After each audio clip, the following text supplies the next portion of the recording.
खुश के जाई पूरा मनमा।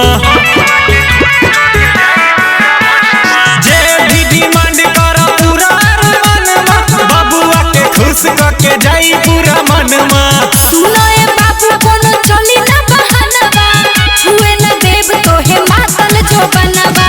सुनो ए बाबू कोनो चली ना बहानवा, छुए ना देव तोहे मातल जो बनवा। चाहे केहू के सबर होई, बाकी चौदर में आज गदर होई। भले केहू के मर्डर होई, बाकी चौदर में आज गदर होई।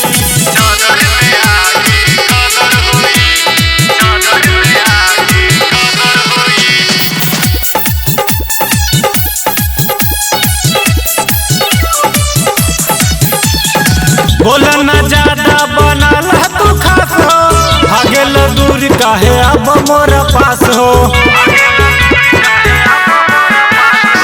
बोला ना ज्यादा बनाला तू खास हो, भागेल दूर काहे अब मोरा पास हो। संजीत राजेश्वर ना करो बकवास हो, इज्जत के मदन माही कोई देला नाश हो।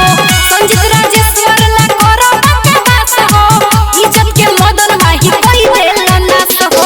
राइटर आदित्य के खबर होई, राइटर आदित्य के खबर होई।